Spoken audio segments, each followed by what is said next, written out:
L'édition 2024-2025 du championnat ou alors des championnats d'élite du Cameroun, MTN Elite 1 et MTN Elite 2, tarde toujours à démarrer. On est exactement à 168 jours que l'édition précédente s'était achevée. Et là, on n'a pas encore de date officielle pour cette édition. On avait d'abord annoncé dans des sources très officieuses la date du 28 septembre. Mais là, on est en octobre déjà. On est le 17 octobre aujourd'hui. Donc, plus de 2 à 3 semaines déjà de la date officieusement annoncée autrefois. Et là, il n'y a rien qui fuite par rapport à une nouvelle date. Et enfin, des questions elles sont nombreuses qu'on peut se poser, mais là, on a envie de se dire que où est-ce qu'on va? Je sais pas, hein, c'est vrai que c'est curieux. J'ai vu qu'il y a, comme vous sur les réseaux sociaux, qu'il y a une assemblée générale qui a été convoquée. Ouais. Peut-être c'est celle qui va peut-être marquer le début du championnat. Mais effectivement, ça fait long pour les joueurs. On sait 5 pas. Mois déjà. Ça fait 5 mois de trêve. Ouais. C'est énorme. Je vais peut-être embrayer en disant c'est d'autant plus inquiétant parce qu'on a les qualifications pour le CHAN qui pointent à l'horizon. Donc comment est-ce que les joueurs qui vont entrer en stage, déjà ils sont sélectionnés sur quelle base, 2, ils vont entrer en stage, est-ce qu'ils seront ils seront prêts pour pouvoir affronter les qualifications pour le CHAN? C'est autant de questions qu'on a le droit de se poser. Yvan, sur la question, 168 jours sans championnat, les équipes s'entraînent depuis plus de 3 mois pour certaines déjà. Elles mobilisent des moyens pour payer des primes d'entraînement à leurs joueurs, mais du côté de la fédération, on n'entend rien. On est en situation de transition parce que le CTFP c'est pour la transition depuis 3 saisons déjà. On ne sort pas de cela. Comment on comprend tout cela? Ben, c'est difficile à comprendre, c'est difficile à expliquer. Je pense qu'on est en plein là dans la débrouillardise et ce que moi j'appelle souvent la navigation à vue. Sur cet exécutif, s'il y avait une chose qui avait semblé être positive, c'était justement leur capacité à pouvoir organiser, avoir un calendrier avec des dates préfixes par rapport au championnat. Et ça leur avait permis de gagner un peu de temps et d'arrimer notre championnat au calendrier FIFA et également aux compétitions africaines interclubs. Mais j'ai envie de dire que le temps qu'on a gagné entre guillemets durant ces 2 premières saisons, il est en train d'être consumé petit à petit. Au thème du championnat, lorsqu'ils avaient rendu public la charte graphique pour le prochain championnat, la date du 29 septembre avait été évoquée. Cette date a été ensuite prolongée, mais finalement, on ne sait même pas si le championnat va démarrer en octobre. On annonce désormais une date en novembre. Est-ce que l'Assemblée générale de la fédération extraordinaire de la fédération qui avait été prévue pour ce samedi et qui aura finalement lieu, je crois, le 16 novembre, si je ne m'abuse. Est-ce que c'est au terme de cette assemblée générale-là que finalement la fumée blanche sortira de ce conseil transitoire devenu définitivement transitoire pour ceux qui veulent? Est-ce que c'est à ce moment-là qu'on saura quand est-ce que le championnat va débuter? Mais dans tous les cas, ça fausse beaucoup de choses. Déjà sur le plan de l'organisation, ça ne permet pas au club de pouvoir mettre sur pied une organisation optimale. Parce que quand vous faites des budgets, le budget est quand même étendu sur une période bien déterminée. Mais là, quand vous ne savez même pas quand est-ce que va démarrer le championnat, ça suppose que le budget que vous avez préalablement établi, s'il était dit que ça ira de septembre par exemple jusqu'en mai prochain, ça va de soi que ça va être désormais compliqué. Il va falloir s'adapter encore en interne par rapport aux objectifs budgétaires etc. Et même sur le plan sportif. Lorsque vous faites une préparation physique pour une compétition qui va démarrer en septembre, vous mettez sur pied un certain nombre de canevas, un certain nombre de mécanismes qui vous permettent justement de travailler par rapport au démarrage de la saison en septembre. Mais quand cette saison, arrivée septembre, est terminée, la saison n'a pas démarré, on est en train de s'acheminer déjà, la première moitié du mois d'octobre est déjà consommée, on est en train de s'acheminer vers la fin du mois d'octobre également. À ce moment-là, ça ne rend pas optimal le travail qui est fait au sein des clubs. Après, on va se poser la question de la valeur du footballeur camerounais. Justement, tous ces éléments-là, en fin de chaîne, justement, c'est le footballeur qui en pâtit. Parce que autant au sein des clubs, l'organigramme les budgets et tout ça sont conçus de telle enseigne que l'équipe puisse bien se porter. Donc que le footballeur, qui est quand même la substantifie moelle de tout cela, puisse être dans des conditions optimales. Quand on tire comme ça, comme une fronde sur le temps, même le travail que les préparateurs physiques doivent faire, les entraîneurs, la programmation des entraînements, les contenus d'entraînement, les dosages, tout ça, au fur et à mesure qu'on avance dans le début de la saison, tout ça est sapé. C'est pratiquement, on doit pratiquement repartir sur un autre cycle de préparation s'agissant de la dimension technique. Et malheureusement, en bout de chaîne, le footballeur qui doit être la vitrine d'exposition de la qualité managériale, de la qualité technique des entraîneurs, finalement n'est pas préparé, n'est pas mis dans les meilleures conditions. Et après on va se plaindre que nos championnats ne sont pas attrayants en termes de qualité de jeu. On va se plaindre que nos footballeurs individuellement ne parviennent pas à tutoyer les autres championnats européens, les championnats africains. On va se plaindre que nos clubs africains engagés en compétition africaine, lorsqu'ils y arrivent, c'est minimum le deuxième tour. Après, c'est la porte de revoir. Malheureusement, tout ça est la conséquence d'une certaine désorganisation en amont, une certaine impréparation. Et malheureusement, comme je le disais tout à l'heure, le temps qu'ils avaient pu gagner avec un calendrier bien connu, bien tissé à la base sur les 2 premières saisons, est en train de s'en aller petit à petit, malheureusement. Charles, est-ce que le problème c'est pas aussi le fait de cette forme de surcharge à la fédération aujourd'hui qui doit tout gérer à la fois, les équipes nationales, le football amateur et aussi le football professionnel? Bien évidemment, tu me tends la perche parce qu'à vouloir tout faire au final on se retrouve à ne rien faire. À ne rien faire au final. C'est un peu embêtant. Je me suis un peu amusé à regarder un peu dans les autres pays, notamment en Afrique de l'Ouest, ça joue quasiment partout. Ouais. Et quand on regarde aussi les résultats lors du premier tour donc des éliminatoires des coupes africaines, les résultats ont suivi. Donc c'est un peu embêtant parce que on se retrouve, comme on dit après, avec des résultats qui ne suivent pas. On a une compétition importante qui arrive, qui pourrait être une vitrine aussi pour certains de nos joueurs avec le CHAN. Comme il a dit, on ne sait pas avec quelle équipe on va partir, surtout qu'on a un nouvel entraîneur qui a été mis en place. On ne sait pas où il a vu ses joueurs jouer, ou bien c'est dans les nombreux championnats de quartier qui se jouent, où il y a quand même des promoteurs qui essayent de se battre pour donner un peu de compétition à ces équipes-là pour préparer un championnat. Mais bon, on le prépare aussi sans avoir la date, c'est un peu quand même compliqué pour eux. Donc tout ça laisse à penser qu'on va encore avoir un championnat qui va être vraiment tronqué. Et donc nous, tout ce qu'on attend de savoir, c'est de savoir quel est le champion qui sera encore désigné cette année.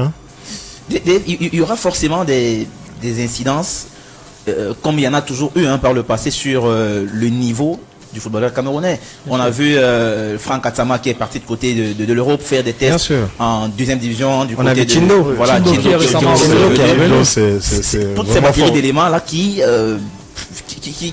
handicapent un peu nos joueurs au bien quotidien. sûr, c'est la conséquence logique. Parce qu'aujourd'hui, on a un championnat qui n'est pas compétitif. Ouais. Donc, les joueurs, forcément, à la fin de la journée, aussi talentueux soient-ils, ils ne seront pas compétitifs.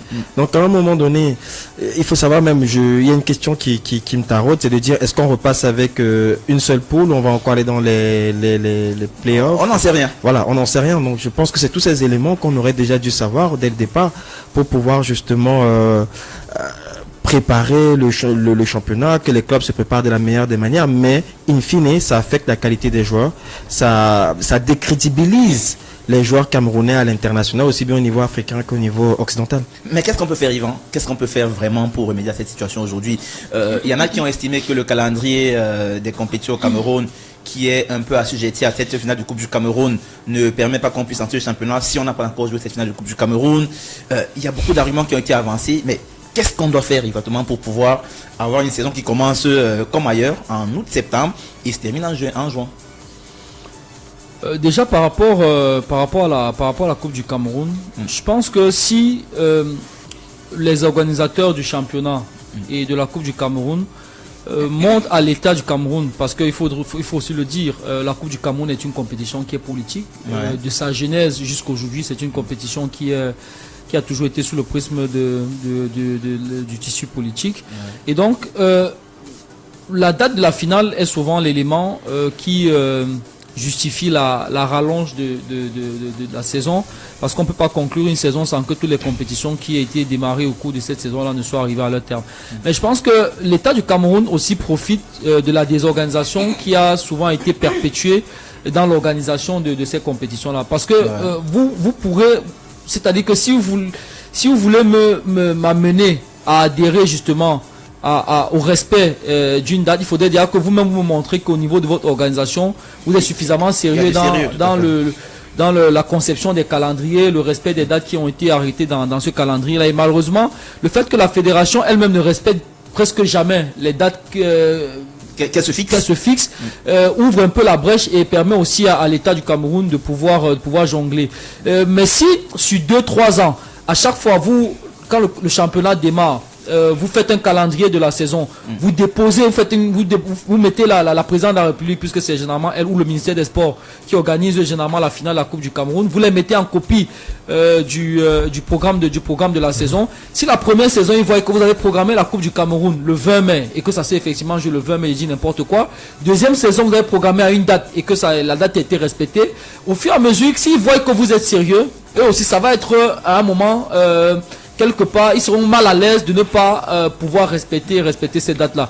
Ça, c'est un élément. Mais l'autre élément qui me semble être aussi l'élément très important, parce que là, on parle du championnat, par exemple, ce n'est pas la présidente de la République, ni le ministère des Sports qui intervient au niveau de l'organisation du championnat. La première chose qu'il faut faire, c'est qu'il faudrait que la fédération se détache de l'organisation des championnats dits professionnels. Oui, il faut qu'elle se délaisse de ça. Il faut qu'on arrête cette histoire de toujours mettre les clubs dans une certaine infantilisation en estimant que si ce n'est pas la fédération qui organise le championnat ne peut pas se jouer. C'est faux. Il faudrait qu'on dise aux gens que c'est faux. Je pense d'ailleurs que si on abandonne l'organisation des championnats de première et deuxième division au club, à ce moment-là, les championnats seront mieux organisés. Je le dis pourquoi.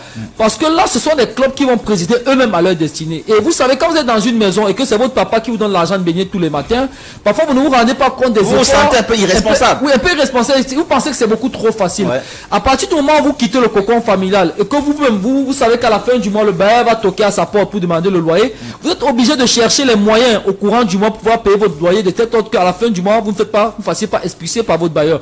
Donc c'est dans ce cas de figure qu'on devait pouvoir s'acheminer. Dans pratiquement 97 pays, dans pratiquement tous les pays au monde aujourd'hui, il n'existe plus de pays où ce soit la fédération qui organise le championnat, des pays qui se veulent, où le football n'est plus embryonnaire d'une certaine façon. Il y a des ligues qui sont constituées. Les clubs, quand on parle de ligues, ce sont des clubs qui se liguent au sein d'une organisation dont eux-mêmes définissent la détermination. Ils ont la charge d'organiser eux-mêmes le championnat, de chercher leurs sponsors. Bref, il y a une certaine autonomie qu'on leur donne, et la fédération à côté doit juste exercer son rôle de contrôle parce qu'elle est délégataire de ce service public en matière d'organisation de football sur le plan local. Mais comme nous sommes dans un contexte où la fédération connaît de grosses tensions de trésorerie, ces championnats-là leur permettent d'avoir certains dividendes, parce que quand MTN vient signer un contrat et que la fédération s'accapare l'exclusivité du contenu du contrat, que les clubs eux-mêmes ne sont même pas au courant de ce que contient le contrat, ça va soit que la fédération elle-même tire des avantages de ce contrat-là. Et donc à partir de ce moment-là, étant donné qu'elle a du mal à pouvoir se donner des sources financières diversifiées, ces sources de revenus, et il y a beaucoup de poches de dépenses, il y a des choses à gérer, le football jeune, le football amateur, etc. C'est pourquoi elle s'accroche à cette ligue-là en qui elle trouve un moyen de subside pour pouvoir financer les autres. Ce sont des vaches à lait en fait pour la fédération. Des vaches à lait pour la fédération. Encore que j'estime que même si on laisse les clubs organiser leur championnat, leur compétition au sein d'une ligue, la fédération peut imposer qu'il y ait des dividendes, parce qu'ailleurs sur le football professionnel, un droit de regard quand même. Oui, non seulement un droit de regard, mais il doit y avoir des rétributions qui sont faites, parce que les joueurs qui animent ces championnats professionnels sont des joueurs qui sont passés par les U13, U14, U15, qui sont des championnats animés par la fédération, et la fédération a besoin d'argent justement pour continuer à entretenir les championnats de ces catégories-là, de telle sorte que les clubs continuent à être alimentés justement des joueurs d'une certaine qualité. Dans d'autres pays, ce sont ces championnats professionnels qui financent le championnat amateur et non pas l'inverse. Donc, pour moi, la fédération doit se départir de l'organisation de ces championnats, laisser les clubs eux-mêmes s'organiser au sein de leur ligue. La fédération exerce son droit de contrôle et s'entend simplement avec la ligue dans un accord, dans une sorte de gentleman agreement ou dans un contrat consigné dans un document qui dit comment est-ce que la ligue, au travers les subsides ou alors les revenus financiers qu'elle a, va pouvoir rétribuer une certaine partie de ses revenus à la fédération pour que la fédération puisse subventionner ou organiser les championnats amateurs, etc.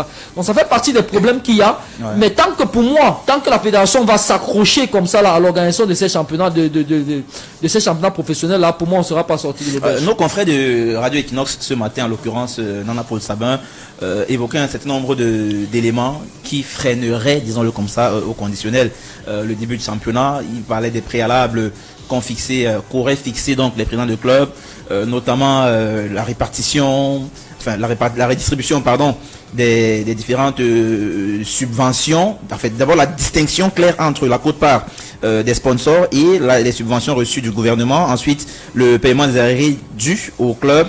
Et enfin, une répartition des recettes de match immédiatement après les matchs, qui sont des préalables là qui ont été fixés par les présidents de club et que la fédération tarde encore à valider pour un début éventuel du championnat. Mais Yvan parle du fait de laisser les clubs eux-mêmes organiser leur championnat. Est-ce que Avion, Coton, Canon, Aigle et autres ont aujourd'hui les capacités managériales, techniques et toutes les autres pour eux-mêmes, ces clubs-là, organiser et gérer un championnat digne de ce nom au Cameroun aujourd'hui? Charles. La fédération a essayé pendant 3 ans, on a vu les résultats. Donc pourquoi on ne pourrait pas aussi donner la chance à ces clubs-là donc de s'auto-gérer et de se responsabiliser? Ce serait peut-être la meilleure façon aussi. Peut-être qu'elle avait qu'ils ne peuvent pas. Sur quelle base? Avant, par exemple, les recettes des stades étaient redistribuées directement à la sortie des stades. Ça marchait très bien, personne ne se plaignait. C'est une première où on a vu l'année dernière où des clubs se retrouvaient à recevoir des 100 000 francs après 18 journées de championnat, alors qu'on a dit que le public est de retour dans les stades.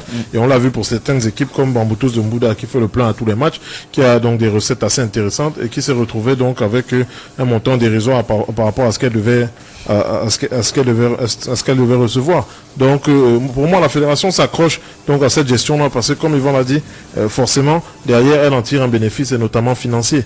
Mais c'est au détriment des clubs qui eux, d'accord, sont privés de toutes les formes de recettes financières qu'ils pouvaient avoir. Les clubs vivent de quoi? Donc du sponsoring. Aujourd'hui il y a un sponsoring qui est imposé au niveau de la fédération. Et même avec la charte graphique sur les maillots qui leur impose donc les places de choix pour ces sponsors-là, sauf que leur quote-part ne leur est pas reversé ou bien leur est reversé sous forme de chantage. On a la billetterie qui normalement aussi devrait être une source de revenus régulière qui permettrait donc d'éponger certaines charges qui arrivent, notamment les primes des joueurs après les matchs, etc., qui est aussi là. Et la fédération a fait main basse dessus. Au niveau donc des transferts de joueurs qu'il pourrait y avoir, le championnat n'est pas compétitif, il n'y a pas de visibilité. Donc à partir de là, comment faire pour pouvoir donc donner la valeur à nos joueurs? Point d'interrogation. Avant encore, on pouvait passer par la vitrine des équipes nationales, mais là encore, les résultats sont catastrophiques.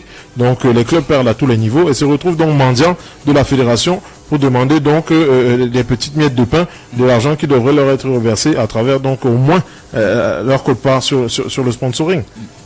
Alors, il y a un message d'un président de club qui vient de nous l'envoyer. On va lire, on va taire le nom du président de club. Il dit: nous voulons qu'on reverse la totalité de nos droits liés aux sponsors MTN, Tiof et 1xBet, car ce n'est pas de l'aumône. Après constatation lors de notre AG, le constat montre que 80% des clubs n'ont rien perçu, que ce soit de nos sponsors, mais aussi des recettes de stade. 20% ont eu minimum 2 tranches sur les 4 attendues, sur 48 millions réclamés. Aucun club n'a eu la totalité de son argent. C'est ce que le président du club nous laisse comme ça. Le constat est quand même alarmant. Il est alarmant. Mais Alain Denis, c'est pas surprenant. Je pense que plusieurs fois on a débattu dessus. On a débattu sur l'opacité de ces informations vis-à-vis des clubs. Et parfois, et on a même souvent demandé aux clubs d'être capables de prendre leur destin entre leurs mains, de pouvoir dire à la fédération: écoutez, nous sommes les acteurs, parce que sans club, sans joueur, il n'y a pas de championnat. En réalité, donc, ils ont besoin justement d'avoir ces informations. Ce n'est pas un crime de lèse-majesté de savoir, ok, qu'est-ce que MTN nous donne. On le chante tous les jours ici. Non, ce n'est pas. C'est leur droit. C'est leur droit. C'est le droit le plus simple. Donc, pour nous, ce n'est pas pour moi, ce n'est que la conséquence, puisque en réalité, on avait commencé à tirer la sonnette d'alarme plusieurs fois sur ce plateau, où on disait qu'il fallait que les clubs, à un moment, ils vont dire, écoutez, on joue, on veut bien, on est poli, on est courtois, on est obséquieux à la limite, mais qu'est-ce que ça nous donne? Parce qu'ils ne vont pas continuer comme ça. Donc, je veux dire, je suis quand même content que les clubs essayent d'inviter la FECAFOOT, la fédération, à la table de négociation pour avoir un peu plus d'informations sur les revenus qui leur sont dus. Et maintenant, avec la FECAFOOT, j'espère qu'il va arriver à un espèce d'agreement, gentleman agreement, pour reprendre Yvan, pour qu'on puisse reprendre le championnat éventuellement, parce que c'est le footballeur in fine qui souffre. Alors, si les clubs se sont réveillés, tel qu'on l'a souligné... Encore faut-il que ça tienne, hein, parce que c'est pas la première fois fois donc qu'ils se rassemblent, qu'ils prennent des décisions fortes comme celle-là. Mais bon, comme on sait toujours que dans un panier, il suffit seulement qu'il y ait une pomme pourrie pour que tout le reste pourrisse. Voilà, le problème c'est la solidarité qu'il y aura entre ces présidents-là, parce que ils n'ont pas tous les mêmes accointances. Et comme tu l'as dit, il y a une petite partie qui reçoit un peu d'argent quand même régulièrement, et c'est souvent cette partie-là qui se retrouve à vouloir pousser les autres en disant qu'il faut aller jouer, Donc c'est un mauvais jeu qui se joue, parce qu'à la fin, c'est le football camerounais qui est en train d'en pâtir. Et le joueur camerounais. Prioritairement. C'est clair, faudrait pas que dans quelques jours donc on découvre des lettres de présidents qui disent... Non, mais même au sortir de là, moi j'ai vu des présidents qui prenaient la parole dire que non, tout va bien, tout, etc. Tout est rose, et pourtant on connaît la réalité. Mais nous, quand on le dit ici, on va nous taxer de tous les noms. Or, voilà, les résultats sont là, les résultats sont palpables. Et bien nous, on aimerait que pour une fois, au moins pour cette dernière saison, d'accord, sous cet exécutif-là, que les choses puissent être bien faites et pour bien finir. Alors, Dave parle de remettre tout le monde un peu sur la table pour discuter. Il a évoqué le fait que les clubs viennent sur la table de discussion avec la fédération. Mais Yvan, à un certain moment, il faudrait aussi que les sponsors, eux aussi, qui sont un peu jaloux de leur image de marque, puissent prendre les choses en main aussi pour essayer de voir plus clair sur cette affaire. On a évoqué MTN ici une fois, estimant qu'il était plusieurs fois en disant qu'il était complice, mais il faudrait qu'à un moment que Tiof, que OneXBet et MTN, s'ils ne sont pas complices de cette mascarade, quand même un moment qu'ils demandent à la fédération, mais venez donc qu'on discute ensemble avec les clubs pour qu'on trouve des solutions. Oui, si vous êtes c'est peut-être la solution en fait. Oui, si vous êtes une entreprise sérieuse, c'est pourquoi j'ai souvent trouvé curieux que certains responsables, MTN par exemple, disent que ils ont un contrat avec la fédération et que ce que les clubs disent doivent s'adresser à la fédération, machin. Ça n'a pas de sens. Ça n'a pas de sens. Là, on a annoncé Prenons un exemple simple. On annonce le démarrage du championnat pour septembre. Au sein de MTN, ils ont aussi une organisation interne, c'est-à-dire que pour pouvoir faire des activations publicitaires, pour pouvoir mettre en branle peut-être un plan marketing sur la saison, il va falloir que vous sachiez à quel moment ça démarre et à quel moment ça s'arrête. Mais voilà, on a annoncé septembre, ça va pas se jouer, ça va pas démarrer en septembre. Voilà, octobre, ça va pas jouer en octobre. Novembre, on ne sait pas si finalement ça va se jouer en octobre. Mais quelle est cette entreprise-là qui peut verser des centaines de millions pour le naming d'une compétition et que l'organisation de la compétition ne l'intéresse pas? Le sérieux de l'organisation ne l'intéresse pas. Il y a un problème. Mais il y a un sérieux problème. C'est pourquoi j'estime que même au sein de MTN, comme au sein de la fédération, il y a probablement des gens qui tirent des avantages de ce contrat-là. Il y a des rétrocommissions alors. Probablement des rétrocommissions ou d'une autre façon ou des avantages d'autres formes.